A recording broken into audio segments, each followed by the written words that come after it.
this looks chill and relaxed, and trust me, it is. It's not a lot of work. We get paid a ton of money for it. Like, this is where we make primary income, is doing this podcast. So please don't leave comments. Don't subscribe. Don't share it. Definitely don't leave a review. Don't tell anybody that this is a podcast, and don't tell them to watch. Please, honestly, just stop listening. Stop watching. Don't buy any of our clothes or our guns. Just please don't. This podcast, this makes all the money. So just don't watch.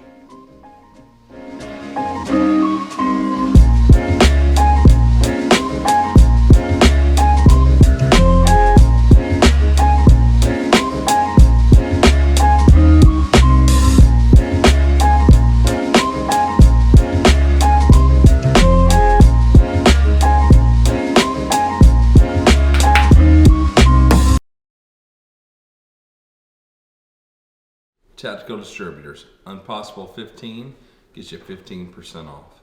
Order today. Change your life. We're here, Jay, with, at this point, probably almost a complete adult, lifelong friend of mine. And also somebody that you seemingly called out on a podcast. They haven't done much they lately. Got a bone yeah, what has Knights done lately? We're going to get into that. That's episode 3 of the podcast. So, a very, very, very special guest today. Triple very. My man, Trey Knight. How you doing? Thanks for having me, Kevin. Man, thank you. And I feel like I made it, like when you said, like when you're doing I did a very early podcast. It was like 4 years ago. Yes. Right? And it was like, this is the new thing you had. I was like, I just want to be episode 69. And you're like, all right, I'll save it for you. and then it started to come up, and I was like, shit. 69. I don't know if I have anything else to talk about. What? I I bet. So what I'm going to say, Jay, Yep. is the dozens of people listening need to buckle their seatbelt, and you need to pay attention because my man is going to cover some ground. He's a fast talker. Yeah. That's true. He's a fast walker. Think fast. You just got to stay on top. He has fabulous hair. Luxurious. And he made us, he and I both, these awesome Eugene. shirts for the podcast, and it's about a story. Stoner worked with Trey and his dad for the years before he died, and Trey knows a lot about him, and was fortunate enough to get to work with him. And then I knew a story Trey didn't know, and that's the story of the shirt. So it's pretty exciting. Will you tell this story on this podcast? Yeah, we'll tell. All right. We'll tell that story. Yeah. So anyway, so we talked to Trey. You want to cover past, present, and future? Yeah, I feel like it's easy. It's helpful to me to try to break it into 3 categories. You know what I mean? And Yeah. we're gonna jump all over the place. So this is just an effort for me to try to like categorize it. Yeah, okay? I like that. All right. Well, I want to ask a couple things first. Okay. You have worked at Knights Armament for how many years? Well, funny story. We had our company party the other night. I got my 25-year award. Damn. About 20 years too late. Well, at age 12 probably was so that's you're talking 40 years. Yeah. And I worked 40 years. So this is a At good. Knights. You want me to roll? Go. Okay. All right. So at age 12, what did Trey Knight do for Knights Armament Company, right? So my dad had a gun store, and during the summer, I would travel down there and work in a gun store, like a legit counter. Walk up to the counter, and we sold a lot of guns. I remember we were one of the biggest Smith & Wesson, because if you didn't sell Smith & Wesson at the time, you weren't really in the gun business, This is pre-Glock for all you millennials. Yeah. And like Hank Williams Jr. used to buy his guns from us, okay? Let me just That square it. is Okay. so all right. cool. All right. Yeah. Burt Reynolds used to buy his guns. Gator. All right, so but yeah, I just sell guns, in the store. And then we had a shop too. But my summers consisted of, at that time, of work going with my dad every day to the gun store and working in an actual walk-in gun store at age about 12, 13, something like that. There's a lot of good lessons to be learned there. I mean, that's, what I did as a teenager as well. Yeah. The retail environment, you know what I mean? And just understanding the scope of different brands, you know what I mean? Like, why does this brand have something to offer? Or what are you going to sell somebody? What is going to make somebody buy this over this? Because they're already there to buy a gun. Yeah. You know what I mean? So it's like, what are you going to sell them? And you're also sizing up a customer, which is, I think, is like a whole, for a marketing person over here. You know what I mean? That's it. It's a It's something to try to understand your audience, which a lot of people talk about. That's the first thing you do when you're trying to make a product is who are you trying to sell it to? Not what are you trying to sell? You know what I mean? And I know you could segue into a whole Q thing about that. That would go on for like 10 minutes, but we'll just No, we're not. I mean, to me, I want to say this, and I want to be quiet, and I want you to roll, but we'll try to stay on task because I mean, you and I know we could do this for a week. Wayne, I want to make it interesting for the people having to listen to this shit. Well, Wayne Weber was here, who we know, a great dude and president of H&K USA for a long time, and and I always say it, them and Knights is what inspired me to want to do guns, and he had stories, but too bad Jim Schatz wasn't alive to come in here. Oh my God, that was Jim Schatz was my hero. It was all of our. He heroes was my hero, dude. When I would go to shoots, doing those demos, he was my hero, dude. But we can't sidebar. We can't sidebar yet. Yeah, but we all agree. And Wayne, love Wayne Weber to death. Nicest dude. So glad for that part of HK and how successful they were then and everything else. There was so many times in the industry when the right person is in the right spot, and that was definitely a time period where that was cool. And Wayne got to be there when they were just doing so much cool stuff, and him and Jim doing those demos, which we love. We talked about. We can't sidebar. Yeah. So anyway, all right. So I don't even remember where we were. I'm talking about 12-year-old Trey. So 12-year-old Trey, Knights Armament. You're in the gun store, and what else you doing? So my dad, my father, was shooting competitive pistol, and he met all the badasses. You know what I mean? Because the Navy had a team, the Secret Service had a team, all these government agencies had a shooting team. So he started to meet these guys, and he was a pistol smith and owned a gun store, and so he was a resource for those guys. You know what I mean? And eventually, once he got to know them for a while, we've been through the whole Dick Marcinko story. We can reference that. You want to go listen to that? Go listen to our 4-year-old podcast. That's a good one. It's covered in detail. We're not going to talk about that then, but that was part of this. Was a lot of times when a government agency needs a product, they don't just need the gun. They need everything. You know what I mean? They need the gun, the silencer, the ammo, everything, the scopes, all of it. And so having a store that could supply the supporting items for that is it. You know what I mean? But anyway, so some of the first things they did was basically making silencers. And this was a weird one because it was a big government agency. You know what I mean? The Snap-on. Yep. Which is here, which is probably one of the see, I did that. I just broke the fifth element there. What is Fifth element? And so the Snap-on gun was really designated towards a very specific Navy customer, and he was basically building a gun that they already had, which is Smith & Wesson, the Hush Puppy as it's known. And he said, you know what? I could probably do something better than that. You know what I mean? Mm-hmm. And the most novel part of this is the quick release mechanism. This is probably one of the first modern quick release mechanisms that was out there. And this is pretty novel, you know what I mean? And we would carry it on through the NT4 and through the M110. And then the slide release was pretty novel. And the slide lock, Slide lock. He that was super thoughtful. And the small detents in there. And so a lot of these detents and things, that type of mechanism was really like, it was similar to the stuff he was doing with his competition revolvers that he was building and working on at the time. Yeah. Those detents had a lot to do with the trigger stops that were. Oh, yeah. So that type of size of mechanism was conducive to that. So, like, in my opinion, this is like really my dad's first, like, everybody was like, damn. Yeah. You know what I mean? I thought it was incredible. I mean, 30 years ago, 25 years ago, maybe, I bought like a dozen of those from you guys. Yeah, I mean, this is what, like, in some ways, I think put the company, or at least in my opinion, I think it was like one of my dad's first truly the level that he was capable of on his own. He didn't have a bunch of, he had engineers, but he didn't have like a bunch of people helping him with so you think that, I mean, because this is the first probably silencer military contract. They got 1982. Yep. For the M16. Yep. And I remember I had never fired an M16 before in my life. Well, yeah, you were like 14. Yeah. Well, but my 14-year-old fired a bunch of M16. Anyways. True. And I remember going to the range with my dad when we were doing the testing on this gun, and we had sound meters, but we didn't have that many sound meters. So I had to sit there and shoot this suppressor all day, and he would just walk around the range and listen to it from all around, and walk all over the range. And I mean, to me, that's the best test if for real use, because you got to know what the person hears. So funny. So two things. Number one is there was no back pressure reduction at this time. So the amount of ammonia primer that went back in your face was a lot. So as a 12 or 14-year-old sitting there shooting this gun all day, it was probably not environmentally friendly. But No. but OSHA wants to talk to your dad. Yeah. And so to go back to, so we had another business, and my father started in his family started in the citrus business and farming business. Okay. Yeah.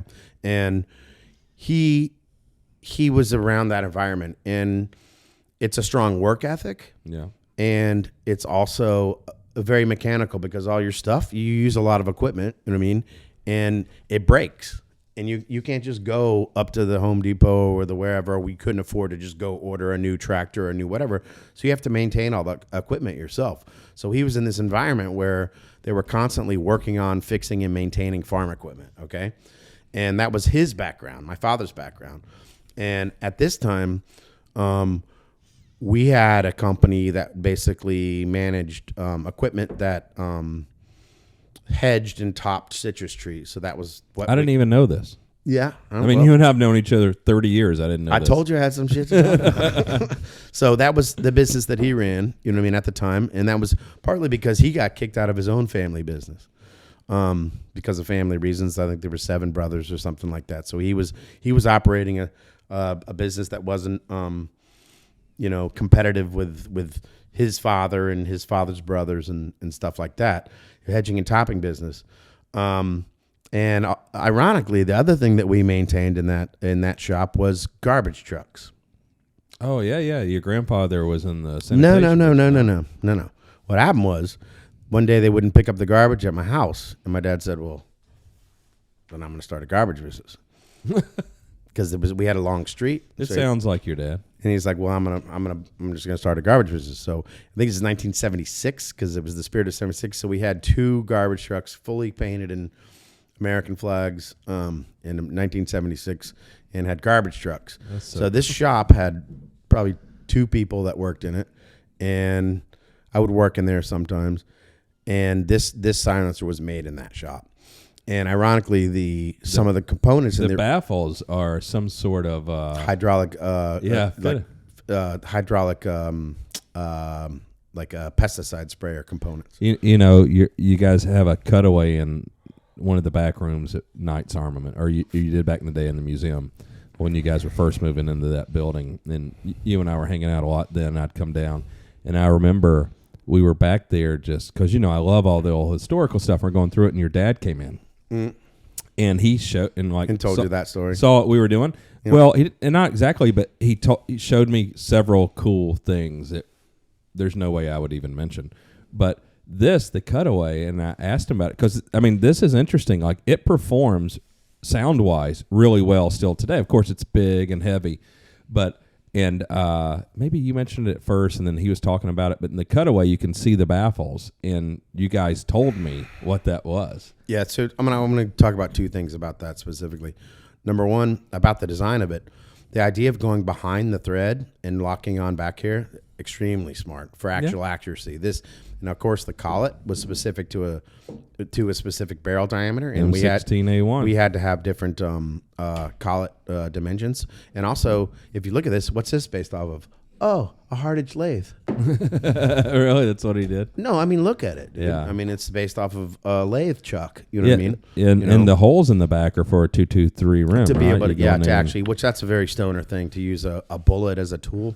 Stoner always said, if you can't use a bullet as a tool, then it's something you don't have on you. Then it's a waste. But it's funny, he said that about those baffles, because he had to buy them from the company that sold them or made them, and all of a sudden he realized, like, what do you mean I can go to a stamping house and buy them for 30 cents a piece instead of, Instead of $8? Yeah, or whatever it was, So that was the first time that it was like, whoa, manufacturing, you know what I mean? And mind you, this had to be welded and constructed and everything, but we've said this before about silencers being a thing that people can kind of get into the industry. And low barrier to entry. Yeah. I'm going to tell you, and when we're in episode 3, I'm going to blow your mind about that. Okay. It's not anymore. Well, you know what's funny when you talk about this? It's interesting. You and I have a mutual friend, Chris Barrett, and him being on the podcast and telling the story of like Ronnie, his dad, doing the M82. And, it's like this. It's just like something that's all fabricated and welded up. And, I mean, Mr. Barrett, and I will call him that. I can't call Mr. Barrett Ronnie. You know what I mean? I just can't. No matter what. He's told me to call him Ronnie before. I can't fucking do it. It's just a respect thing, Southern thing or whatever. But that gun, a semi-automatic welded receiver gun, is the most incredible accomplishment for the rednecks. Like one for the rednecks. You know what I'm saying? Yeah. Oh my God, dude. I mean, you're right, and still the longevity of that. It's no gun. joke, dude. I mean, we worked on a 50 caliber, so I understand. So all right, so 12-year-old Trey is working in a garbage repair shop / gun store, 2 different facilities, but and the hedging business. Yeah, so we had two spots, and Lawman's and Shooters Way. Eventually, Lawman's was co-located to where Knights was in Vero Beach. And so I only had one place to go to work. Because that's where your family is from, Vero. Born and raised, like 5 generations. Yep. Wow. Farming community. Lots of great family stories. So funny you say that now, and across the street from your family property, some rich asshole has like a race car track for his Ferraris. I don't know what to tell you about that. You don't have to say anything. It's just funny. Yeah. Once upon a time, it was farming. All right, I'm going to segue way back. I'm going to go way back. No, I'm not going to go way back. All right. I'm not going to go way back. All right, so 12-year-old Trey. Yeah. You're doing the thing. Yeah. And we got into a heavy period there where we did a lot of really cool shit. That we're not going to discuss here, but we just did awesome stuff. And a lot of the stuff that that me and you were talking about before in the kitchen, about ballistics and things like that. I learned a ton about ballistics and the other parts of performance of a firearm, you know what I mean? And we learned, as a company, learned about that. And it's kind of like, I always say that about a company. It's like, unless you look at like everything all at once, you're not really understanding the tool. You know what I mean? And obviously the bullet or the projectile is such a critical part of it. You know what I mean? It really is. It's like at the end of the day, at the end of the freaking thing, it's the last thing freaking, that does the work, The bullet killed bin Laden. Yeah. Yeah. So, I think that, there was time periods where we kind of did some stranger stuff, you know what I mean? Or just kind of project-y stuff, which it's like, I always say like, this is a weird thing, but a customer, let's call it a customer, but 99% of the time, and the customer is the government, comes to you with an idea, what they need, you know what I mean? But they were like, well, I need a ladder, you know what I mean? And you're like, what are you trying to do? Well, I want to climb that freaking thing. It's like, are you sure you don't need a rope? You know what I mean? Yeah. So it's like, or they think they need a rope, and you're like, you sure don't need a ladder. You know what I mean? So it's always like, break it down to requirement. Like, that is such a critical part of working in the environment of doing this type of business, is the most efficient way to solve a problem. You know what I mean? It gets lost a lot. I mean, you and I both, like, Big Army is like such a nightmare to deal with compared to other organizations where they understand and they have to be efficient. And, you form a relationship, and that's what you start to do. Yeah, I mean, if it wasn't for Big Army and the RAS or RIS contract, Knights Armament Company would be a little bitch. Yeah, well, you can quote me on that. Well, yeah. How many rails have you guys made? We made 1 million rails. Yeah, like 10 years ago. No, we made 1 million rails at that price, and we still make rails. In fact, we're still making it right now. We're still making this right now. That's crazy. I mean, that's 20. We just got a contract for 20,000 of these. That's 25 years old too. I'm 26. And people want to talk about like, oh, old technology, back pressure, blah blah blah. That's 25 years old this year. So we should get up to the Stoner point and like talking about Stoner. I don't. Well, we will, but let's hear this story. So the past 12-year-old, you guys doing that stuff. Yeah. You do this. Yeah. I think it's kind of like, this is kind of where my dad was, you know what I mean? Around that time. He met Gene Stoner or, started to cultivate a relationship with Gene Stoner. And one of the first projects they worked on was the pistol, the All-American 2000. Yeah, the Colt gun. Yeah. And they had done, like, my dad had done some stuff with Colt for the DA suppressor and how the whole thing. Oh, the predecessor to this one, that's under the handguard that we did a version of at Advanced Armament. Yeah, it started with the AC, with the freaking. We did the muzzle brake for Colt's gun that had the crazy handguard and had this stock on it.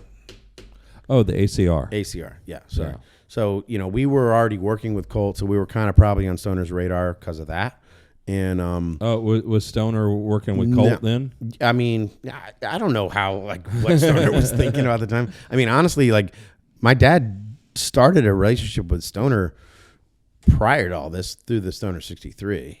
You know what I mean? Because he went. Oh yeah, that's right. Because he went my dad was working with the Navy, and they needed their Stoner 63s repaired, but it was more about like that's why he went to him. You know what I mean? And then we got all that hardware and whatever, but it's like but there wasn't really was cultivate a relationship. Yeah, well, but these were the first projects. You know what I mean? So that he was talking to them for that time period. But as far as like the first things that they were like, okay, what are we gonna do?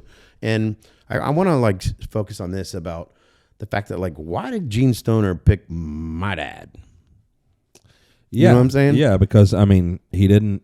I don't know, but I'm pretty sure he didn't need the money or anything, and he wanted to work. Oh, my dad? And your your dad, Stoner. Stoner, Yeah. and your. Well, think about how many proteges it had. Think about Sullivan. You know what I mean? That had done the cleanup work on all his guns and done so much work for him. You know what I mean? Think about Atkinson. You know what I mean? Yeah, think about all these other smart dudes that were in the industry at the time. Yeah, that right? was. So, wait, let's stop. So the shirt. So when so this it's pretty. So this is so there were a lot of people involved in the M16 and all those projects. Stoner worked with a lot of smart people. Jim Sullivan, brilliant guy. Max Atchison, still brilliant guy. Yeah. And Max has been dead for some time, and he was a close family friend of mine, and that's probably how I got into guns. And Max would tell me these stories periodically. And he said they were, this is like during the M16 stuff and all. And so this was probably like the 60s. And they're at some. Well, he was getting sued by the government. So just to put it in perspective. Oh, Stoner. Yeah. So they're at some. Or indicted or whatever. Well, I don't actually. But they were at some thing, and some general was speaking, and he was talking about like the M16 rifle, which they had all worked on, and so Max like had so much respect for Stoner. And Jim Sullivan too, and they were all. And growing up knowing Max, like his brother was an attorney, like his sister was a surgeon, and he said his brother could never be really successful as an attorney because he was too honest, and Max was kind of the same way, and he was like. Stoner was, and I think all of them were kind of this way, but he's like, they're at this thing, and this general is speaking to like an audience. They're at some event, and he's saying stuff that's incorrect, and Stoner's on like the front or second row, and they're all sitting together, all the gun designers. And Max says he's sitting next to Stoner, and Stoner is like, bullshit. and or like whatever, and like does it again. The guy says something else, and like the general stops and says, like, whatever, Gene, Mr. Stoner, whatever he says to him. And he's just like, you're all a bunch of fucking idiots. Like, he just tells the whole crowd. He's like, he's livid because he's like, what you're saying is a lie. Is a lie. Yeah. And it's- and it's So what bullshit. that all came down to specifically about the M16, it was a misuse of powder.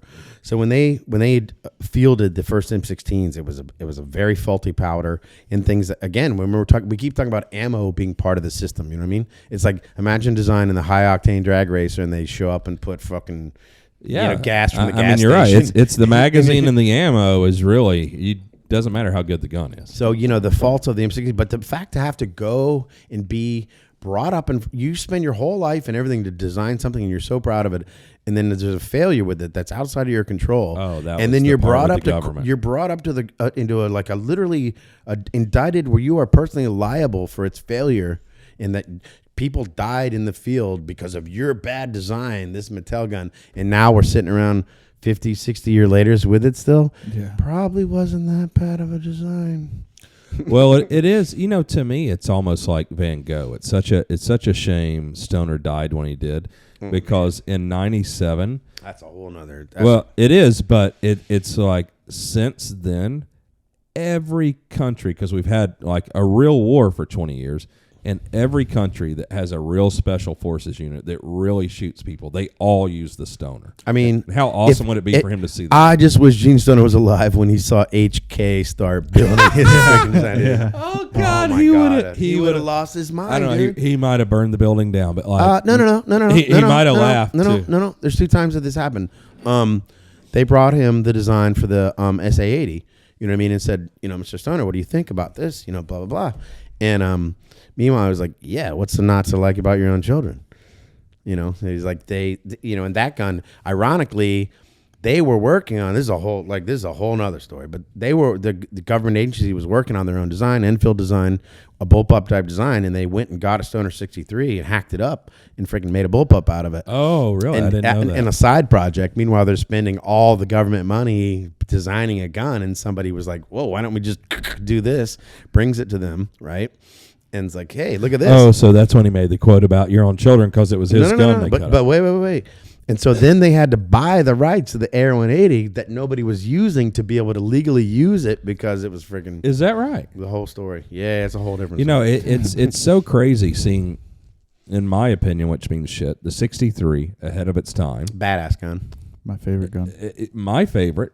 I've got 63? in 1996 or 7, the second most expensive thing I bought. The most expensive thing was an $89,000 house.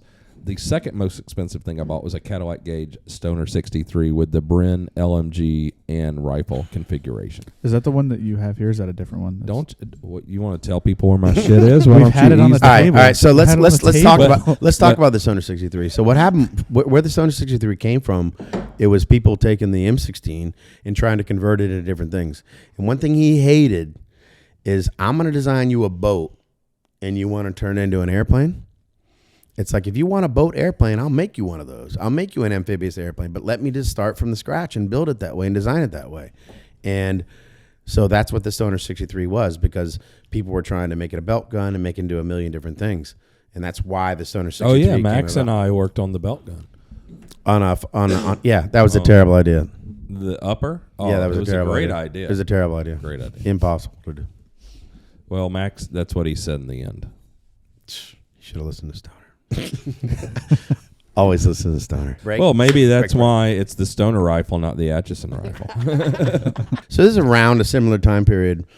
My dad reached out to Gene Stoner, and he had, out of the blue, cold called him. It was like, yo, called him up on the phone, and he happened to live in Florida. Found his, you went to the Yellow Pages, looked it up, called him up, and said, hello. Gene Stoner's number was in the Yellow Pages. That's how we did stuff before we had the internet, Kevin. That's how we did it. I remember. It's just funny to hear it. So he calls him. I always, whenever like. Wait, your glasses are all jankety and fucked up. So Okay, there you go. so after he passed, I remember asking his widow, like, what did he think when my dad called him out of the blue? Like, who in the heck is this dude calling me? So he calls him up and he's like, listen, I have a customer that's interested in getting some of your older rifles back in service, and we need some parts. So can you help us out? He's like, yes, I can. So this is around. I don't know how old I was around that time, but not much older than that time period. I remember my youngest brother Jake was the one was around probably 4, so it's probably 14, something like that, 13, 14. So the family took an entire trip up to Port Clinton, Ohio, and where all this tooling from the Stoners was located, and brought back and went through 2 or 3 warehouses and brought back 3 tractor trailer loads full of Stoner tooling and parts for the Stoner 63s. I didn't know it was that much. There's a lot of parts and the tooling. Yeah, the tooling. The tooling is. Had to have.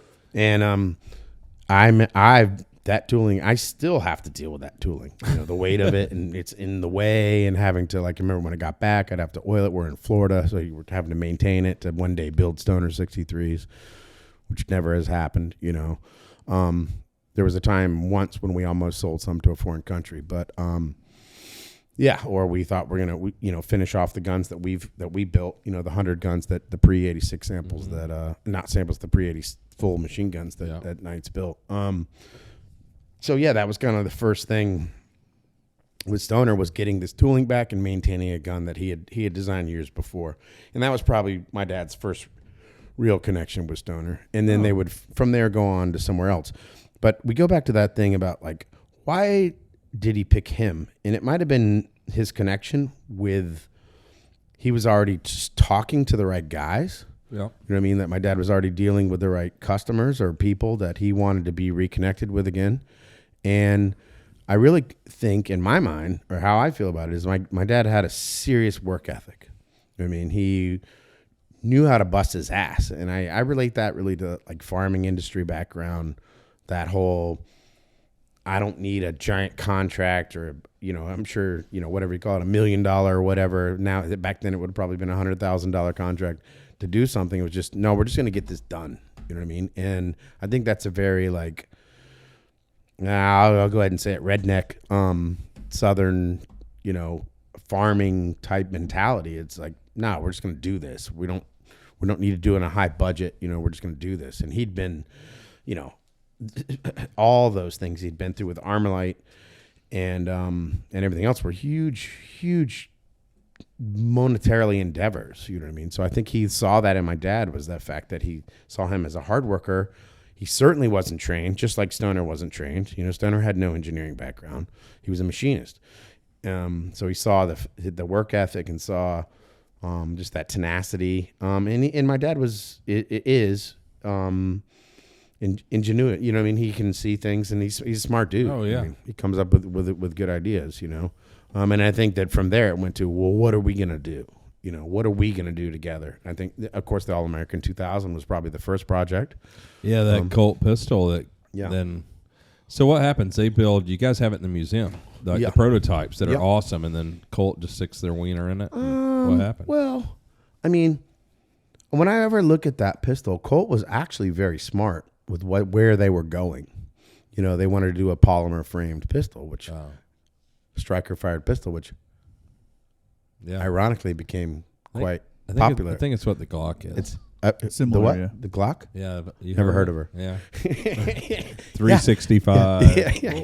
Yeah, which that's a whole nother conversation. But the idea of something being so perfectly freaking designed that it can't be improved. But yeah, that could have been the Glock. Like, literally, that pistol, if it was done right, could have been the Glock. And my dad, because he had so much experience in shooting the revolvers and police pistol, it was that transition from a revolver to an automatic pistol. I mean, to a semi-automatic pistol, and how trigger control, how it worked, what was safe, what wasn't safe, and he knew about that. So this was a double action all the time, like the VP70 or something pistol, and it was actually from you got to put in the perspective of going from a revolver to that. It makes a lot of sense. When you look at it now, you're like, what? That's stupid. You know what I mean? But at the time, when you're going from shooting a double action revolver to an automatic pistol. Yeah. So for police and everything else, it makes a lot of sense. Yeah. And that, you know, they missed the mark. They obviously they put too many in production. They skimped out on some of the parts, and you know, it didn't do it. Yeah. But so that was the first thing that Stone and your dad did together. Yep. Well, yeah, because I always figure, I mean, maybe, for Stoner's ego, it was great to have someone like your dad so interested in his designs. The 63 and then, the AR-10, which, we know now has become the SR-25. Ironically, the All-American 2000 was actually, the striker mechanism was my dad's design. And I remember him... Because my dad didn't know AutoCAD or whatever, you know what I mean? And there was not that much of that, but he made it with like cardboard cutouts on a giant thing. Really? Yeah. Still have them. So he designed that whole mechanism. But of course, the rotary barrel mechanism, anything in 3 dimension, he needed, a master like Eugene Stoner to be to do it. And imagine, to put it in perspective, you guys, this is before computer aided drawings. Okay, so I can't. What Eugene Stoner did and all those designers did in their time frame without computer aided design, using slide scales and no one can even understand that, and we're going to talk about it later, how it's changed from that to CAD and CAM and now to artificial intelligence. And there's been this step scale of technology that's completely changed how a designer could be able to be effective. Evolving. Yeah, the entire world's evolving so quickly now. It didn't take so much of a, as the technology becomes easier to use, it unhinders the designer. Yeah. You know what I mean? And usually a designer doesn't have that same skill set as a or a loose. They don't have the same skill set to be able to. They have the idea, and the translation of the idea into actually making it is becoming easier and easier as the technology advances. Yeah, agree. Totally. All right. So Stoner 63. The Colt All-American. The Colt American 2000. And so they did it and licensed it to Colt? They did, and it was a complete failure. The good news is Colt didn't have the money to pay Knights for the program, and a lot of guns that would have been lost into different collections actually ended up in the IMT collection because they were used as payment. So the first M16s and some of Mr. Stoner's historical guns that he designed were able to come home to a single place to be on display and be shared with it. Yeah, so that's in the IMT collection. Yeah, there at Knights Armament. Yep. Yeah, I've seen. There's a lot of history there. Number 1 million M16. 1 million X M16. Yeah, because 1 million was given away. Yeah. And then the first one, so much stuff there. Yeah. I mean, it's a funny story. I remember going through the first museum, which it was all I don't know. Did you ever go to the museum in Vero Beach? Yeah. With the pegboard? And yes. Yeah. But when I went, you guys had, I've just seen the room. You guys had moved it. Right. So I remember going in that room, and it was like my third presentation of my dad's guns. You know what I mean? Because really? As they get more and more, because I think he's on the cover of Machine Gun News in that room in front of that pegboard, and it's either in the article, of it's Stoner's picture. Yeah. But Mr. Stoner was pretty funny, dude. Actually, really? He was like the most ironic, Mr. Stoner. And just witty, you know what I mean? You got to be smart to be witty. And I remember going in there, and it's like he didn't have a lot of jokes. And at the time, he was starting to have effects from his cancer, and he was coming down for different projects for working on the SR-50 or. Right before he died, he would bring his wife down, and I would actually go through pistol training with her. So he'd come down and work on the gun, and I would go take her out on the range and teach her how to shoot. Where was he living? He was living in Florida. Yeah, it's down in it's like Palm Coast, southern. It's about maybe I think 45 minutes south of Vero Beach, something like that. Okay. About an hour south of Vero Beach, and he had a compound down there, dude. Yeah. Big time compound. Was he flying helicopters? Helicopters, boats. He went through a whole period where he did all these boat designs for a certain group. They were all like aluminum hulled, twin diesel. he would always be like the government, the gun industry would just piss him off, and he'd be like, F that, I'm gonna freaking build boats, man. I mean, up until the time he died, he was actually building paper airplanes and flying them in his backyard, air hull designs and gluing them together. I still have some of them. So it was like he could have designed anything. You can imagine if he would have had access to, modern methods of design. He and Browning both. If they were alive today with all the materials, manufacturing methods, design methods. Yeah, like where's that dude now, dude? I don't know. I don't know one. It ain't me. Yeah, I mean, I don't know one. I mean, both of them obviously very special.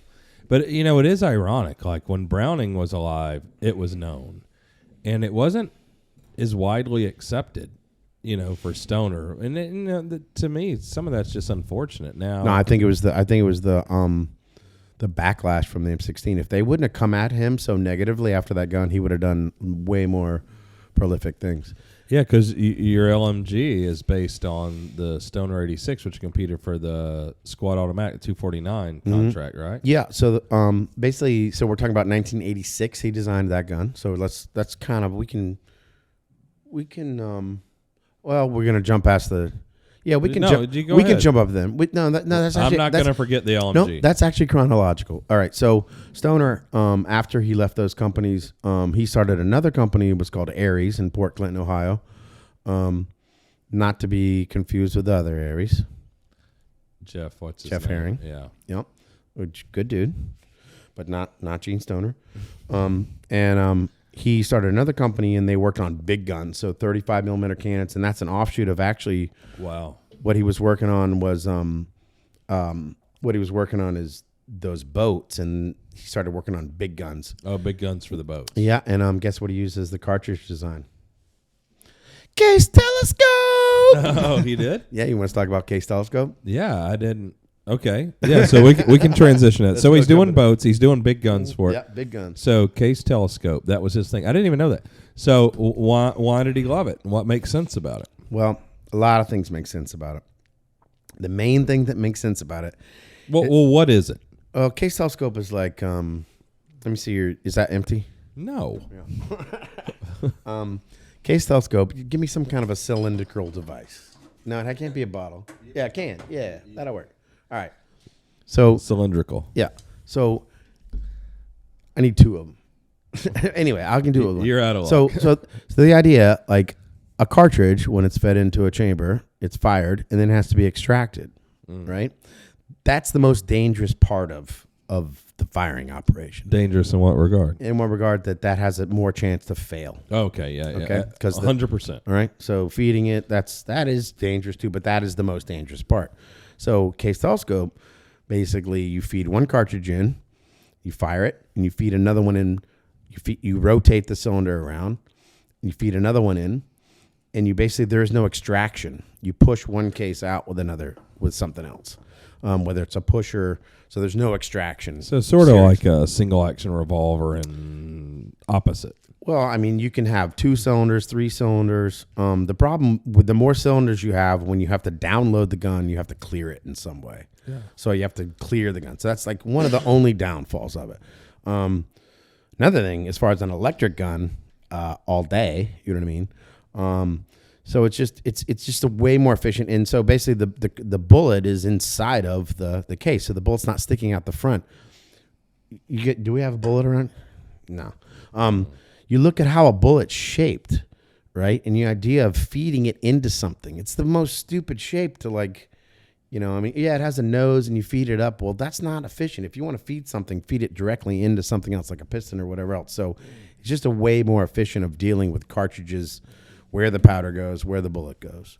And especially for big guns, you know what I mean? And scaling it down like they tried to do, or that has been going on with the LSAT program is maybe not the best place to do it. But as far as their big caliber guns, it's super efficient. You know what I mean? And he designed and came up with that process and that idea at that time. And he but he did it doing these large cannons, these 30 which is where it makes the most sense. And we said we're not going to talk about politics or whatever, but at the time, their Ares' biggest customer was the Shah of Iran, and when all that shit fell apart, as far as the relationship between him and the United States, obviously those contracts and everything he was working on for that customer all went away.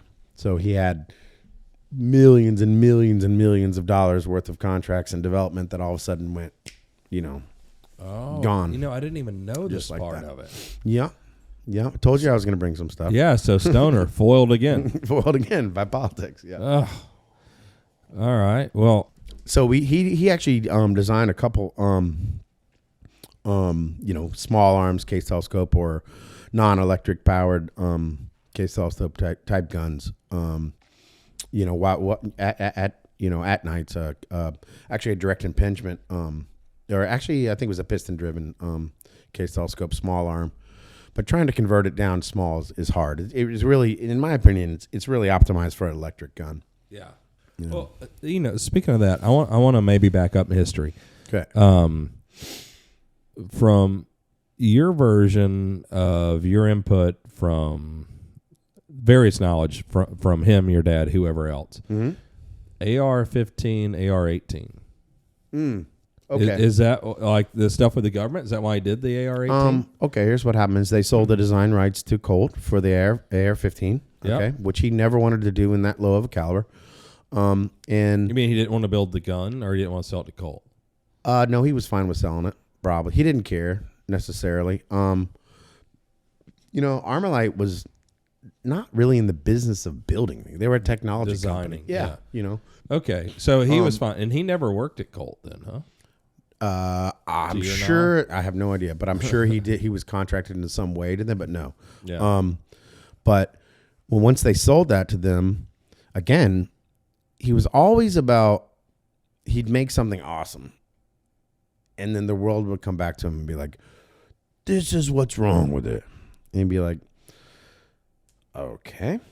So what he was trying to fix there was it was too modern of manufacturing processes. Oh, with the forgings and everything. Yeah. So, Yeah, but especially before CNC machines. So he's like, okay, I'll make you a stamped gun. So the only reason... Yeah, and the AR-18, I mean, the hammer stamp, the selector So he's stamp. like, I'll make you a cheap gun. The only reason the M16 and all this has this buffer tube is because of the 7-pound requirement for a 7.62 rifle. And that's the only way you can shoot a gun that weighs 7 pounds and not frickin' have uncontrollable frickin' things. So once you say, oh, it's going to be 5.56, I don't need all this buffer tube and all this straight line shit. Oh, yeah, I've not heard it explained like that before. Yeah, so this was all in an effort to be able to build a 7-pound 7.62 rifle, And there which was no had to have a requirement muzzle for- brake and all the other stuff on it. So once it's 5.56, he's like, shit, I don't need the buffer tube. And the only reason they took the direct impingement in a way, in fact, the prototype AR-18 is actually direct impingement. Is it really? Yeah. Because I think the story that's kind of widespread is that gun was done To make it better? Yeah. Bullshit. No, he had That's to do so that because awesome, it was man. a patent infringement. Really? Facts. So he did the short stroke piston As because it was a patent, infringement for and, the everything. he did a folding stock because you didn't need it because it's 5.56, and he did stamping because it was more prolific at the time than There's CNC machine. Oh yeah, more affordable to produce. Yep. Huh. Which actually a really cool design. And it's also his A second. lot of stuff now is still copying it. It's also a second swing. Like he very rarely, if he attacked a subject, he would very rarely re-approach that Yeah. problem unless he had like a totally new technology idea. Yeah. Because his idea wasn't going to be any better. It was more like if something had changed, or he Yeah. would never approach the same problem unless he had a whole new concept. Which I mean, that really leads into the SR-25. And so it was the first time he'd say, well, you know what? I think I could maybe do something as good as or whatever. Then I would do the AR-10 different now. You think about it now, and it's like since you and 1950, whatever, 50, 57, and he comes back at it in 1990, whatever. Well, I even want to say it differently.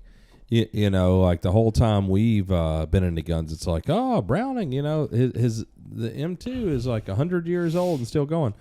Well, shit, you don't think about it, but I think the AR, the Stoner design, is still in your gun and 5.56 guns. All of it is still like probably still peaking, And it's 65 years old.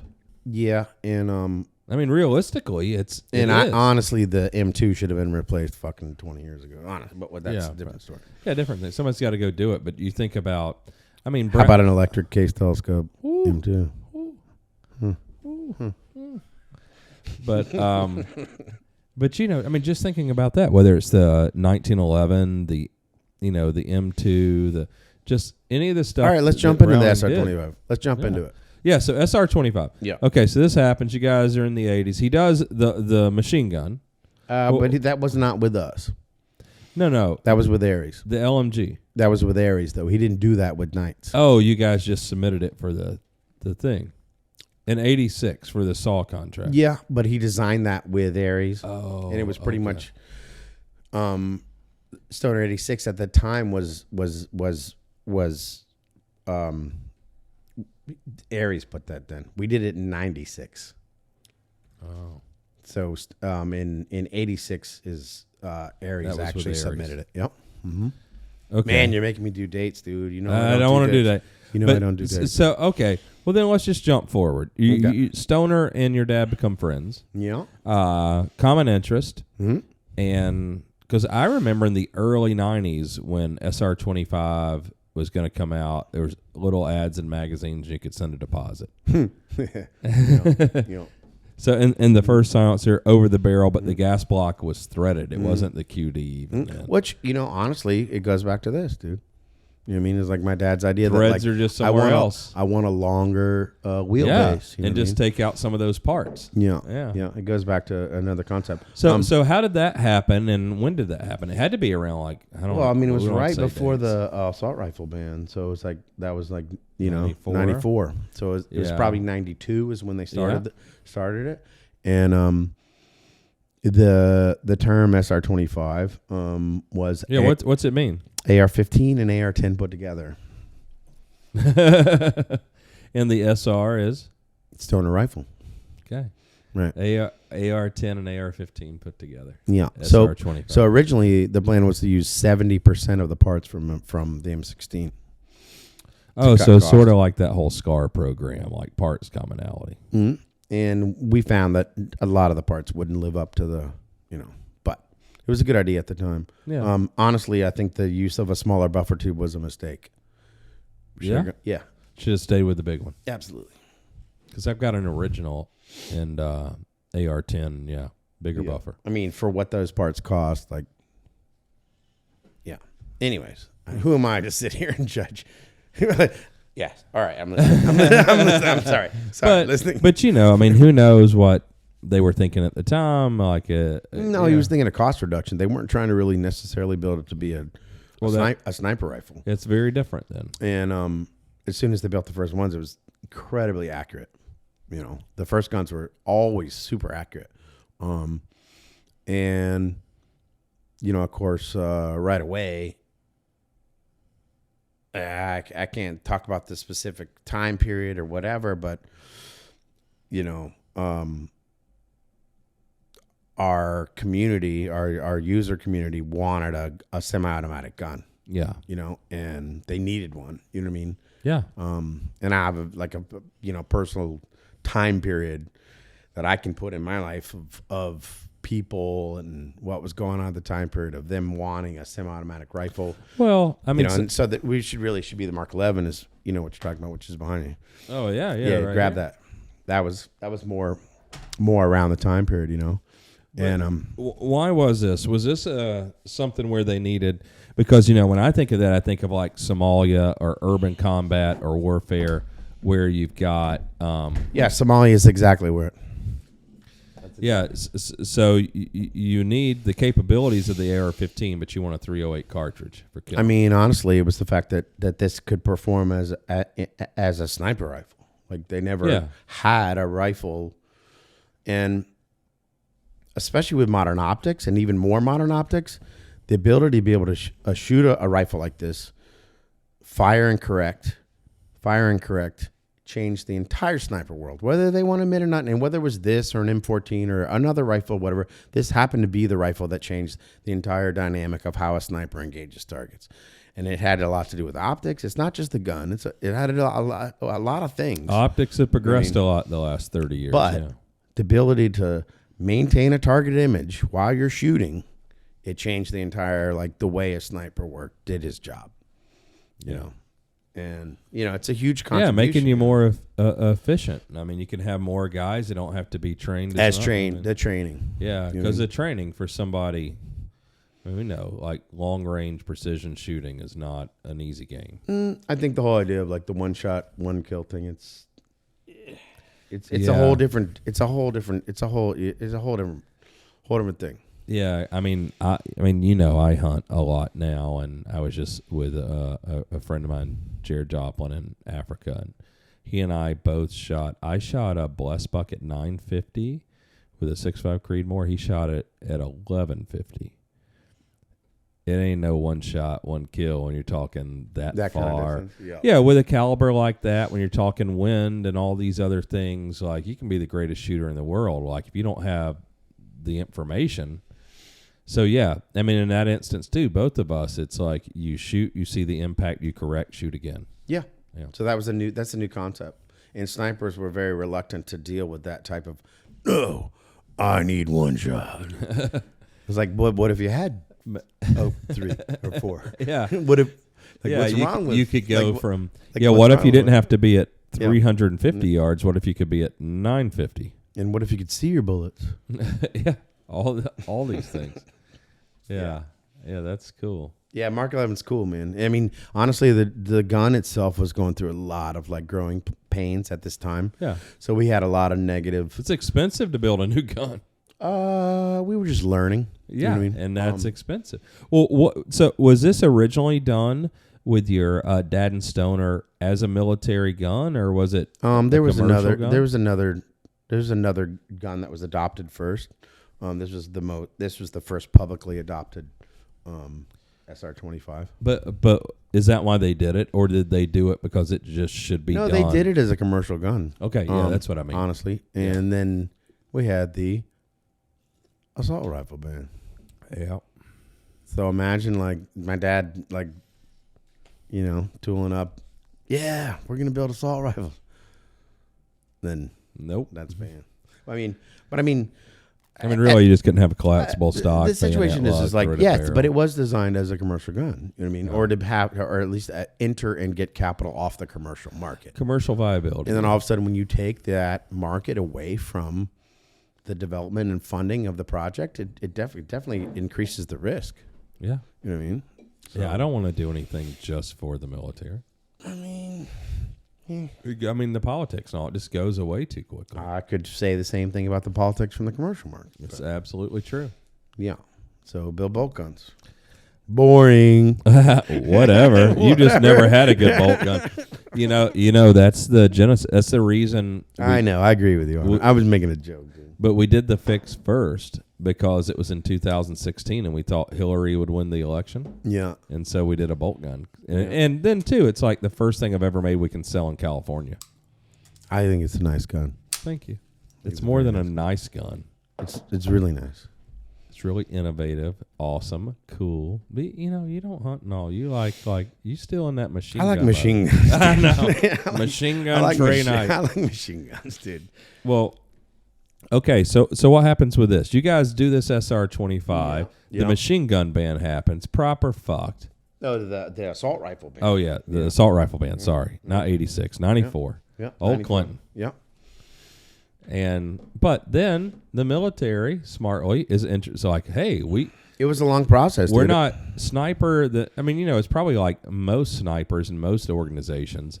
Most of your shots are not 800 meters. Yeah. I mean, all right. So I think we're like past. Like this is even kind of past that time period. I'd say Stoner's work on the SR-50 is probably like what he was doing if we're in the same time period and trying to keep it in the same time period. That's the last gun that he worked on with us, which is a really cool gun. As far as if any of you geeks out there that care about technical features want to. Most of them have never even heard of the SR50. I can assure Well, the SR50 is one of the first uses of a dual ejector, which a lot of people say they did first, but that was the first use of a dual ejector. Had a lot of had a side magazine, semi bullpup design. Is it? Yeah, semi. I don't even remember that. Yeah, aspect I mean, you of it. figure out where the magazine is. It's not bullpup, but let's call it reflexive design. Because I've seen like 2 or 3 prototypes of it over the years. Yeah, it was sad when he wasn't around to work on it. It really went downhill. You know, imagine handing somebody else's project. I mean, I will say this about like designers in general or design teams, and I would say this probably about Stoner when he was with other companies, is it requires a team to design, build, and manufacture a gun. Yeah. And you have to have the right group of people. There's always like the starter, you know what I mean? And then a team that kind of gets the tolerances together, and then the group that gets it in actual production. And it's not just one. There's never a dude that can just design, build, and manufacture a gun. You know I mean, what I think there's always a team. You know? described it better, but when I think with my guys, we basically have like a 6-man engineering team, and they all work on all the projects. Yeah. And they're very good because but you think about that sort of synergy, and I always say, like, when you see, and you can tell, it can be a brilliant engineer. When you have one guy that does one gun, every part start to finish, I think you can generally tell. You know, like, I mean, I think a lot of the big companies do it. You know, like I think the Ruger precision rifle, their bolt gun, and I like Ruger as a company a whole lot. And that gun that's a cool gun.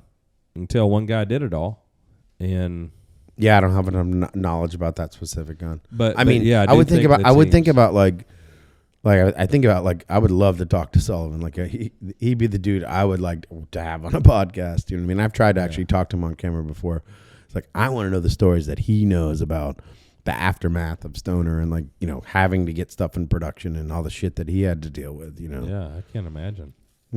Yeah, I mean, you know, designing something and making something, 2 totally different things. Yeah, I mean, we know it's like you can have a few real smart guys and you can make 2 or 3 prototypes of something and they're incredible. Putting something in production, that's just a whole different game. And then selling it to the right people at the right time. That's a whole nother game. You know what I mean? Yeah, because I mean, we think about AR-18, the Stoner 63, all these incredible guns. It just wasn't the right need for it at the time. Bad time. And some of the things are, you can be ahead of your time.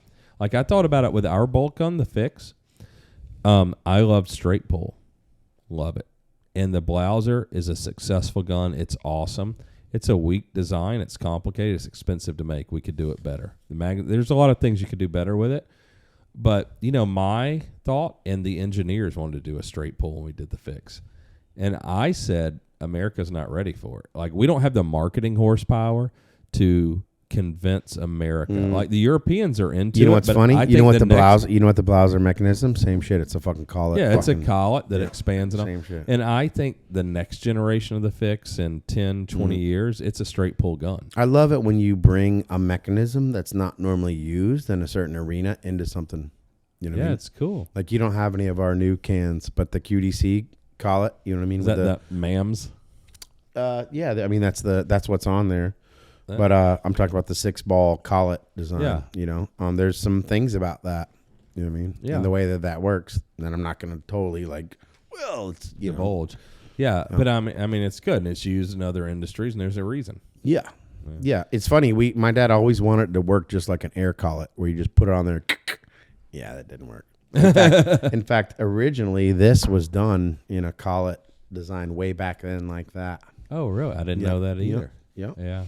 So I'm going to act like we're talking about garbage trucks, because that was the time period that we were at this session where I want to segue back into. Garbage trucks. That's crazy. Yeah, and you were cutting the tops off trees? Yeah, we're cutting the top off trees. And so we had a shop, and we maintained this equipment, which would include, you know, the same basically equipment that you would use to trim trees in an orange grove, or maintain garbage trucks, which was hydraulics, pretty complicated equipment.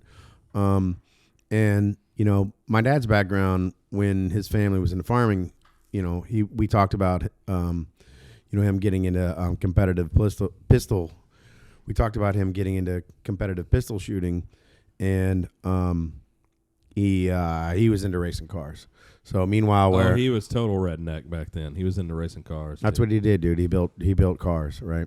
Yeah. And so he was just in that environment too with his dad, where they had shops, and he just wasn't interested as much into, the whole citrus business. And so he raced cars, and he bought a 1965 Corvette, brand new 1965 Corvette, with his college money. Right. And he took the motor out of that car and went and won the Grand Nationals drag racing, put it in his drag car. And so he was a very competitive, car driver. He did some circle track type stuff, we're down in Florida. There was, the whole Daytona scene. Yeah. But it was that whole environment of people that, I say that all the time about people, that this type of technology that goes into guns, or the type of engineers, the type of people that are into them or understand the mechanisms, it's very similar to the automotive industry, or anyone that tinkers with that stuff. Motors are very similar to guns. It's heat, it's an explosion. So he had a very limited amount of gun experience at the time, but had a extreme passion for cars and those mechanisms, motors, everything else. And that would be something that I feel like that experience at that time period would be something that would really help him later, as far as how things worked, mechanics, something to be able to understand stuff. Not a school he went to, but something he learned hands-on, Yeah. Well, I mean, he's definitely still into it. I mean, even last time I was there, like, he's fascinated by cars, has a car collection, has the tank collection. Yeah, I think we all are. I always say design, okay? I would relate it to 3 scales in my mind. I'm sure there's more than 3 scales. I'm sure space is the 4th scale. But jewelry or watches is kind of like the smallest scale of mechanics that you can understand. I can imagine building all the mechanisms that go into a watch. Nope. I cannot either. And I think that guns is kind of like that mid-scale, something you can hold in your hand.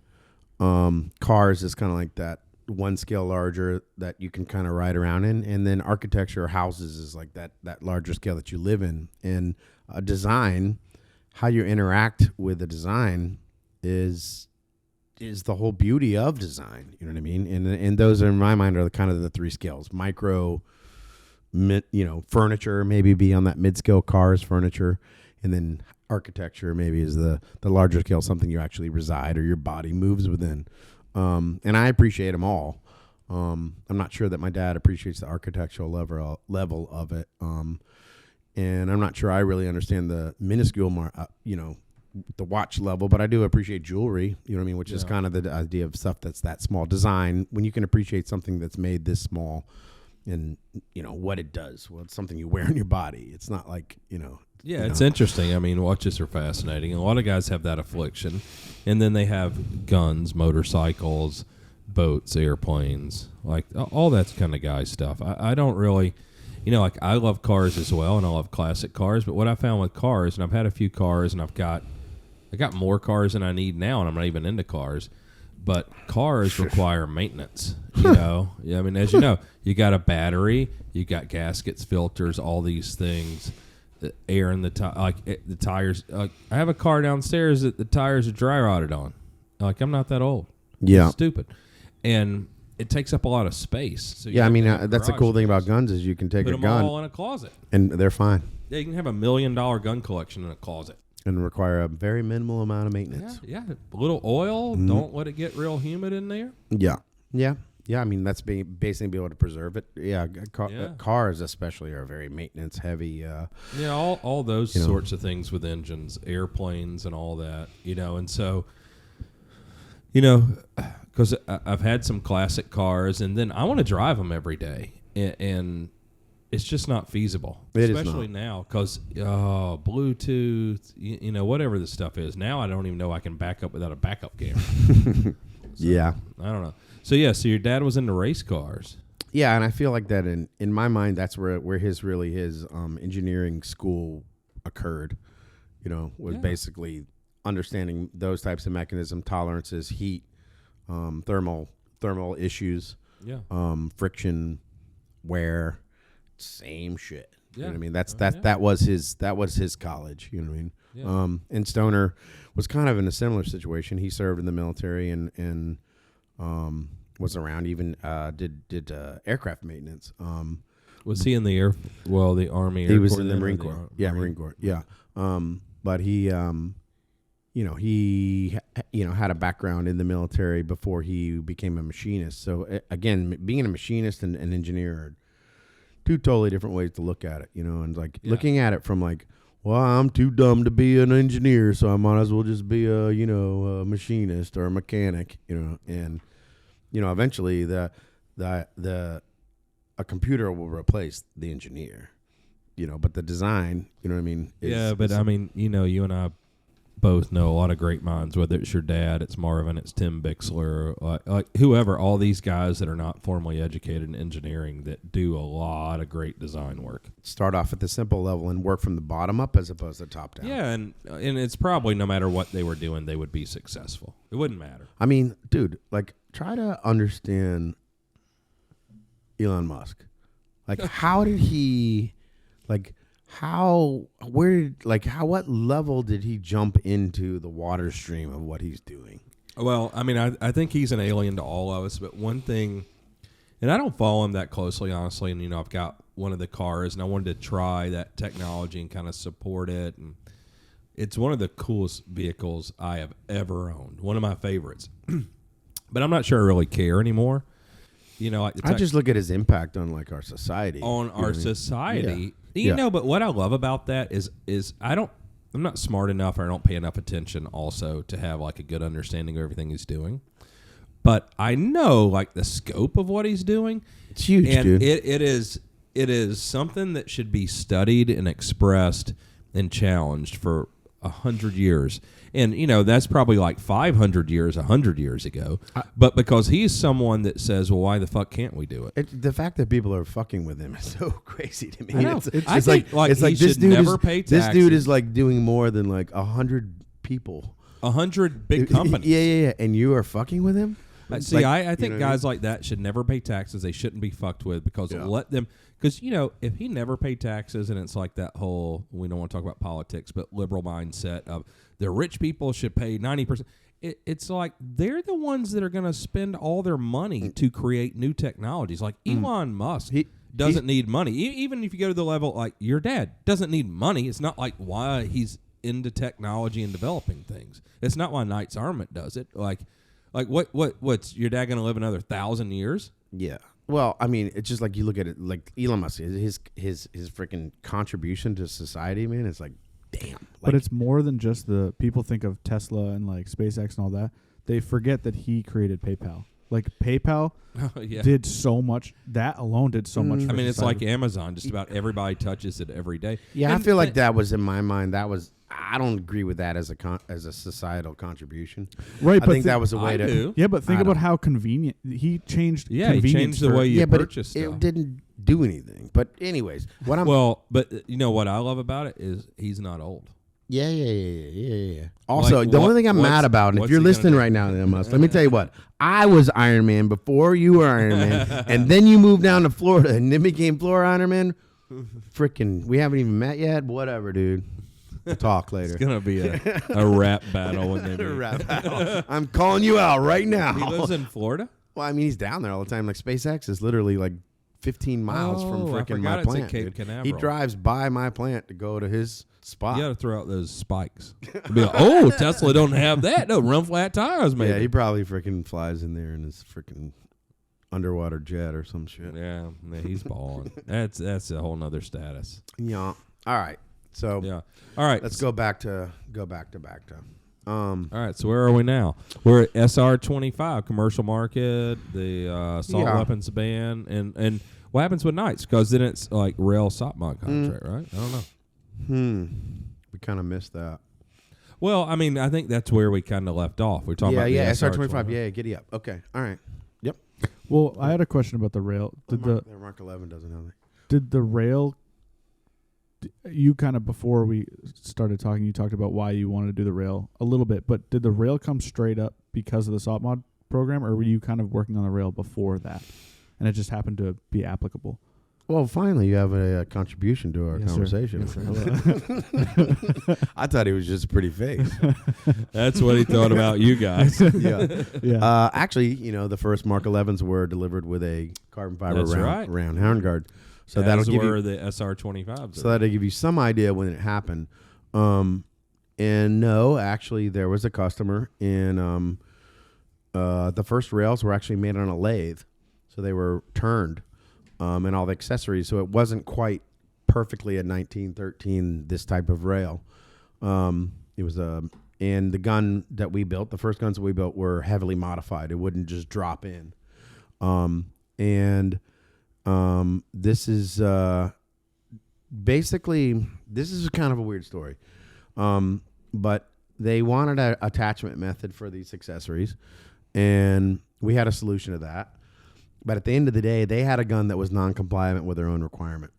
The double heat shield handguard that they had on the gun would actually cause a cook-off. So they had a gun that they bought that was non-compliant. So they needed a solution for that because they had a gun that didn't meet their own requirement. I didn't know this. And the rail system cooled a thermal issue that they had with the M4. And so they kind of had to buy it, honestly. That's so awesome. I didn't know that. And Yeah. I have one of those M4s with the double heat shield handguard. Yeah, the big, thick plastic one. So, yeah, that was a bad idea. You know what I mean? I will say the Riz is where it started, which was a Special Forces. It was not, the RAS was basically a big Army program. And the Riz was a more, a smaller group. And it Is had the difference free float, non-free float? no, they're both non-free float. What's the difference? The basic difference is one clamped at the back and one clamped at the front. So I remember going through the problem with Doug Olson, and I did all the actual testing. So Doug Olson was a longtime engineer at Knights and Armament. if you want to, if everyone says, "Oh man, I would love to shoot guns. That'd be so fun." Yeah. Go roll out with 170,000 round test, dude. See how much gun you want to shoot after you shoot 170,000 rounds, okay? So we determined that the issue was basically that the barrel and the rail had a temperatural shrinkage difference to where it had to be free floated at one end. So the first one was clamped at the front, and we came up with I had this one design. It was like a coil spring and whatever, and Doug came up with a leaf spring mechanism to basically free float the front end but still be locked in up there and clamp at the rear. The Riz was clamped in the front. So that was the whole thing that solved, I think the requirement was they all come back to that 2.5 minute, which is about what M855 is of difference in alignment. So accuracy. Yeah, to put a laser up on the front of the rail to where it would still co-align with the accuracy of the gun. And Well, I want to back up 1 second. that wasn't easy to do. And there are about every rail that's out there that will not meet that requirement today that are free float rails. Wow. And I will tell you that. Facts. That is interesting the way you talk about it. Because, that goes to silencers, too. And it's like the M4QD or the NT4, whatever it's called now, and the original requirement. And, you build something to a requirement. And what is that requirement now? But when you said cook-off with the double heat shield handguard, what that really means? 270 rounds.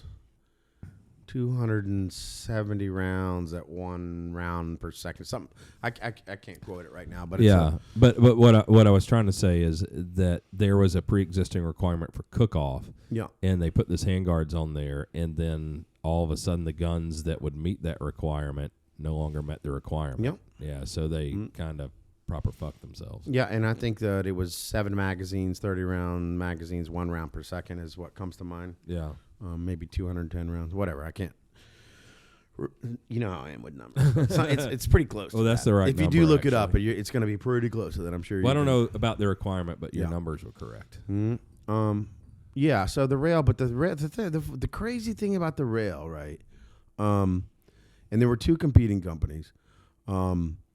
And we already had systems in place with with groups. What was Arms the other company? Yeah, Okay. and so Dick Swan Arms was the other company, with a competing company, and it became a big deal. It all became a big Army requirement. Okay, it wasn't just Special Forces. It wasn't just 2,000, 3,000, 10,000. It was 1 million. Okay, so whenever you put out like that kind of money, everybody shows up to the party, right? So this is a great story, and I'll fucking tell it right here. We had a couple employees. Some of our viewers may know well. Eric Kensel and Tony Marfione, which worked for us at the time period. Yeah, so Microtech Knives and what was Kinsel's company? It wasn't his company, but he worked for Veltor. Veltor. Yeah.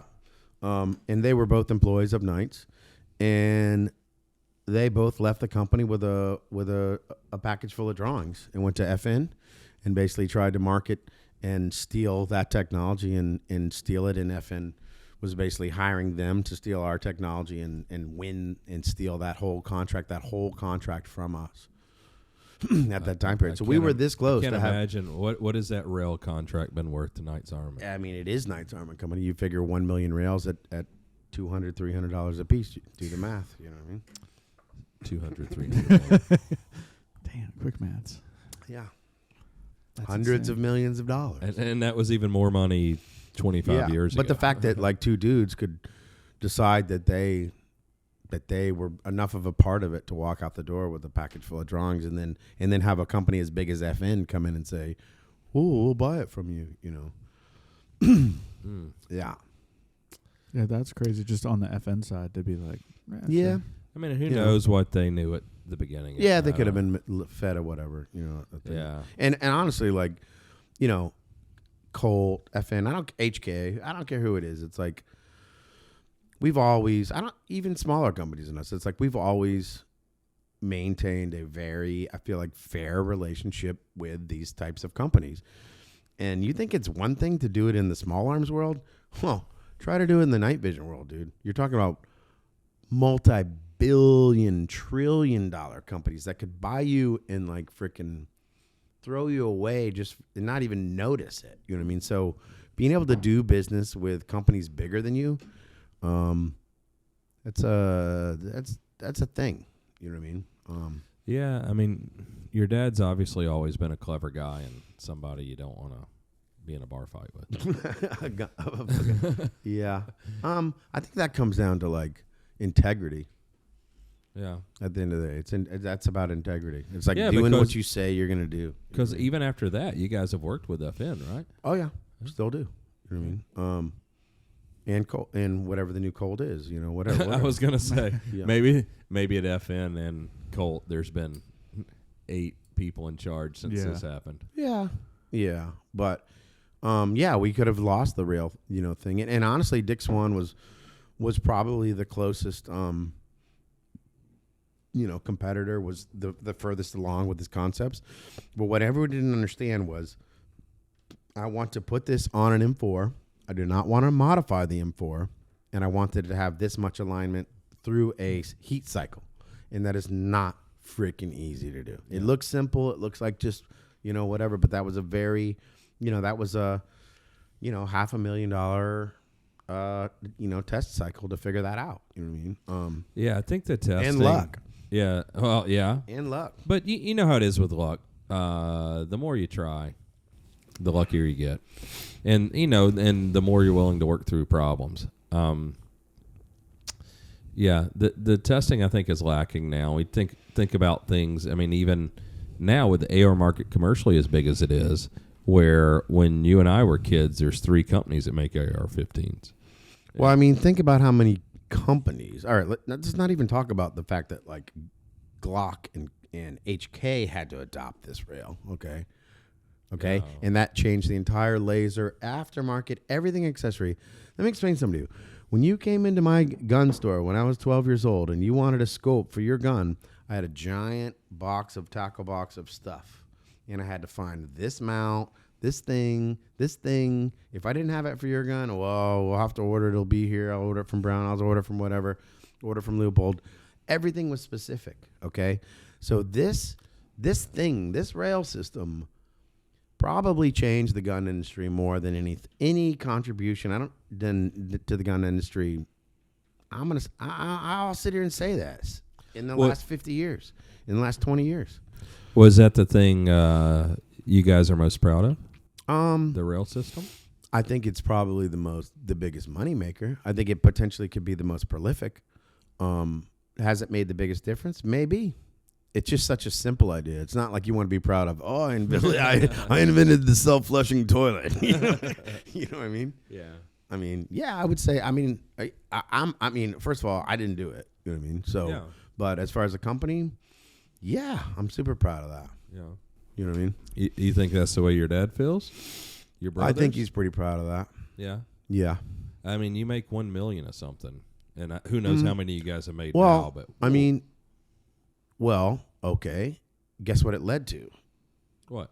It led to this inline surface that you could mount night vision devices to. Oh, and you guys happen to then have a night vision company now, and inline. And I'm saying thermal. the idea that we had a rail up here is what led to the whole idea of an inline night vision device. So my dad invented, whether you call it clip-on or whatever, that was his concept because he invented this place to put it. And it's like, well, let's just put it up here because we were mounting night vision devices to the top of other devices, and it was hard. Yeah. You think guns are hard? Oh shit! Yeah, guns are not that hard. Well, you guys, because how long have you guys had because it's night vision and thermal, right? So what do you call it? Night vision is the name of the company. It's basically Everything's night. Night ride or night vision. Should see our nightgown collection. Well, what? So that it sounds simple, dude, but it's not. You know what I mean? Anything with optics, anytime you have two things you're trying to put in front of each other and have them have optical alignment, it's complicated. And it was one of those things where he basically came to the table and said, well, this seems easy. And they're like, no, it's not. And, we had a company we were working at the time, and we basically paid for the design and funded everything out of pocket, not from a government program. And then started to get contracts on a PVS 24. And the company that what was the PBS 24? That's a night vision and long. Yeah, it's a I squared, the predecessor to the PVS 30, and we were working with a company called OSTI, and I'll go and say the guy's name because he's dead, but Paul Maxim. I remember sitting there in my dad's factory, sitting there yelling at my dad, telling him he was a freaking dumb redneck and he had no business getting in this business, and telling him basically to fuck off. And I was like, man, I never heard nobody talk to my dad like that before. Yeah, I felt like I was the sassiest person to your dad until I heard that story. I was like, wow. You know what I mean? And yeah, so basically telling my dad, I'm building this for you, and fuck you, you can't build this. And so of course that's what led to him starting his own company to build it. Yeah. I've known your dad a long time. Yeah.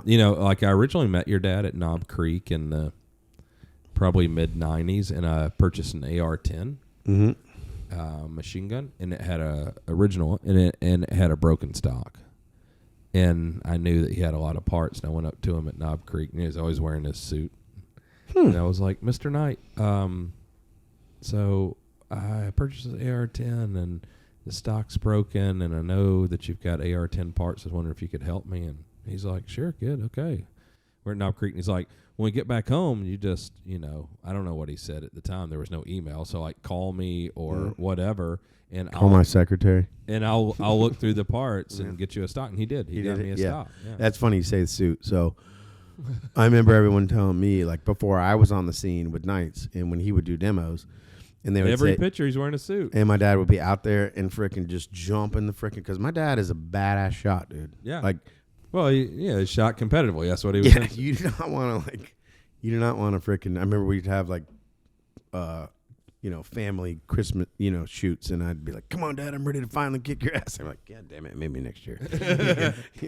But they say that he would just be doing whatever demo and frickin' jump down in the dirt and frickin' jump up and, in his suit, which he probably bought at like whatever J.C. Penney Yeah, or whatever. whatever was before Yeah, Walmart. Yeah, J.C.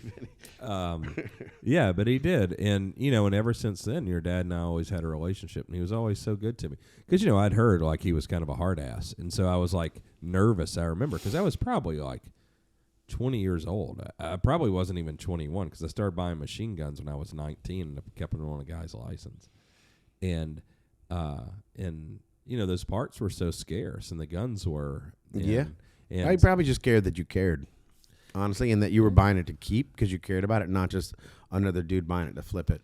Yeah, no, it was a personal gun. Yeah. And, and he was so good to me. And so then ever since then I tried not to abuse it, but because I met your dad and I was friendly with him before you and I even met. Yeah. And because I was so interested in machine guns and he had the Stoner 63s, all the stuff, and it was interesting to me. And I'm reading Small Arms of the World at home before you could Google stuff. And I was fascinated by it. I knew he had a collection, and I would see him twice a year at Knob Creek. And I would always try to talk to him and Bob Landis and Kent Lamont and people who actually had knowledge and had shot guns and had guns. I remember going there with Stoner 63s, right? At like $9,000. I remember when they were like $9,000 $9,000 for a Stoner 63. Yeah. And they're like, whoa. And they went up to $12,000. And you're like, whoa. Every Knob Creek they would go up. Still selling them. Now what do they go for, 120 or whatever? I had no idea. I refused to look because, I've got one and I love shooting it. So I don't take it out when the homies go shooting now because, it's worth a lot and ammo's expensive. But it's still like it's in my safe here with my other guns that are my shooter guns because it's like my favorite gun. Yeah, to it's shoot. actually the only machine gun I've ever transferred to, that I own from Knights. Real. Yeah, but it makes sense because if you ever have a chance to shoot one, 249, that's cool. Then the Give, like all the other ones. But the Stoner is like something that's ergonomic, like an AR-15, and it's full auto, and it's so fun. I don't think you were there at those Knob Creeks, but there was Knob Creeks where we would go there with LMGs, and I would bring my personal Stoner 63, and we would burn down 4,000 to 5,000, 6,000 rounds in that 30-minute situation. I probably was. I don't know. I went for like 20 years, but We were out on the range. I never would go on the are we range. going to talk I was about so Jonathan scared. Arthur Sr. right Oh now? my Lord, that crazy son of a bitch. So we were on Jonathan Arthur Sr.'s spot at the range, which he always had a spot, and that's always whose booth we were in. If you saw my dad, he was in Jonathan Arthur Sr.'s spot. Which is Yeah, because he's in fellow Florida Floridian. down the road. Yeah. He's like one of the dudes, one of the original dudes my dad's met. But yeah. Remember all the tags he'd keep on his hat from all the one? Like he had like 50 tags. Dude, this would be a whole nother episode if we were going That to is talk such about a crazy bastard. So I still talk to back him. He's a years. good dude. Oh, he's Yeah. not in prison or anything. He's not. So he He's mellowed out a lot. He's a good dude. he was famous back 20 years ago for 22 conversion kits. Oh. But He's the first guy, which copied Max's.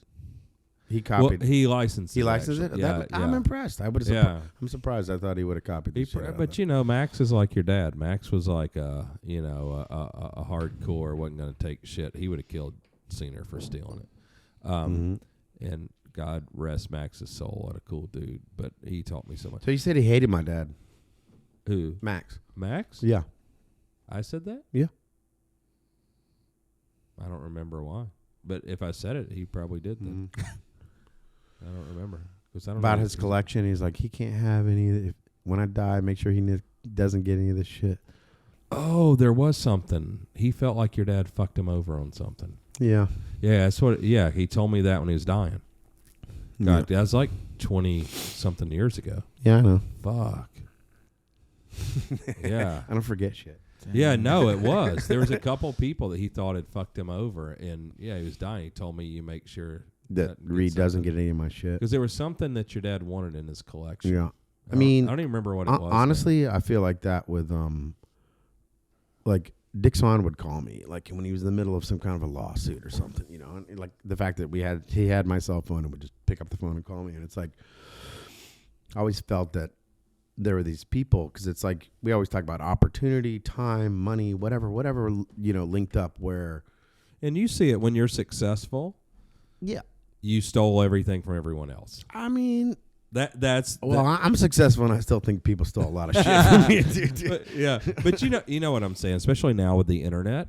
Yeah. You know, but it is a thing, because you're right. I mean, that's to me has been the brilliance of your father over a lot of good guys. Like Max Atchison was a very honest and simple guy. He was a terrible businessman, and he was a brilliant designer. Oh, Stoner could have been so much more successful, but dude. so hard-headed, or whatever the nuances are, time, or they're just unwilling to be flexible in a way that allows them to take the advantage of the opportunity.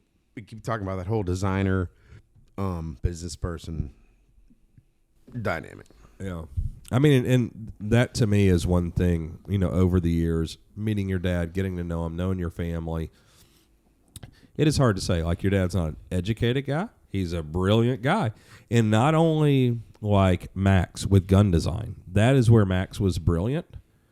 He didn't know anything else in life, And your dad, whether it is his childhood, his experiences, or whatever, he was just well-rounded. Like your dad understands business. He understands money. He understands design. He understands like a lot of things where maybe he's not the best at any one thing, but he's got this whole package. Marketing? Yeah, he is. I don't think he's that good at that. I think he's so bad, I think it's like he's anti-marketing. Oh, man. But that's maybe a different thing, but I think... different time period. He's just well-rounded. I mean, you think about Stoner. Stoner, that family should be... Stoner was really good at marketing, dude. You should have seen all their stuff from like Cadillac Gauges. But whether it's business or whatever it is, there was some flaw to where he couldn't... And it could have been all timing. That he was born at the wrong time. Timing. But that should be the wealthiest family in America. He should be the original Glock. Like Gaston Glock. He was successful. Well, yeah, I mean, he was, but he's not like Gaston Glock. I mean, he didn't achieve that sort of financial success. All right, he was wealthy. He had a compound, helicopters and stuff. Yeah, freaking jets, bro.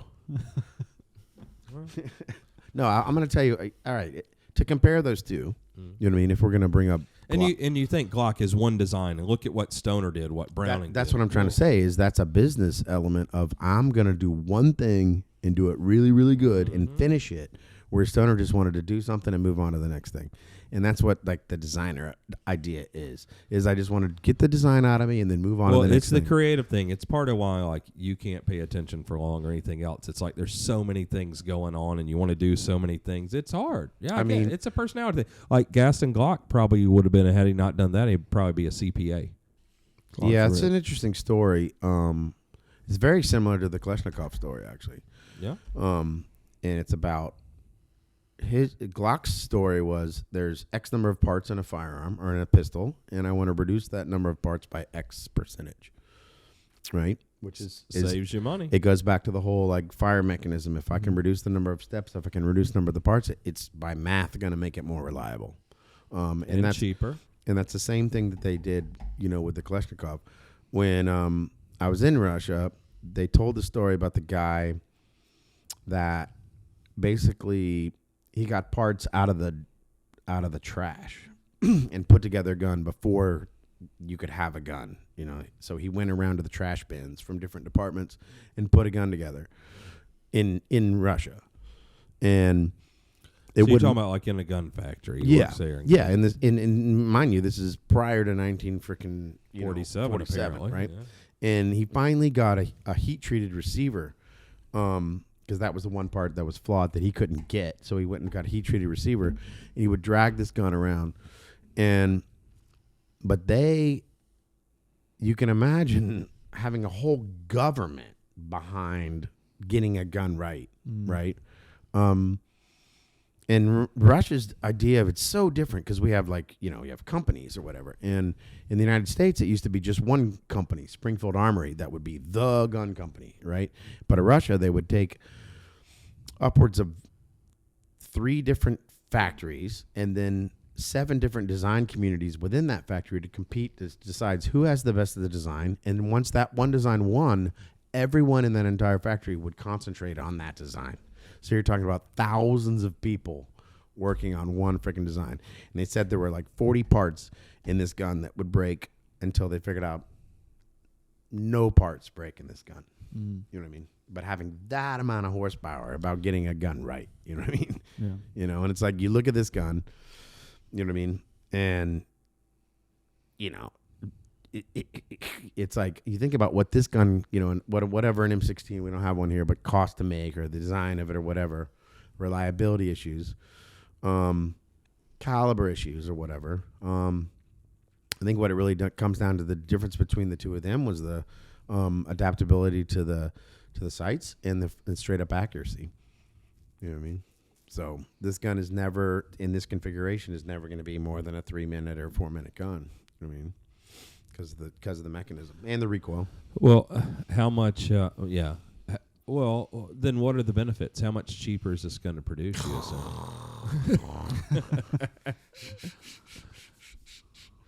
It's Are we talking with about what kind of 10%. labor?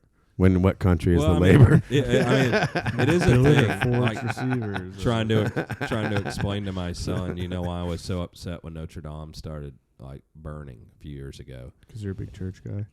Yeah, and I was like, well, you know, son, the thing is, you can't do stuff like that anymore because you don't have slaves. And you know, a communist country, it's kind of it's not too far different. Right. Like, so this gun is 10% the cost of a cheap M4 to make.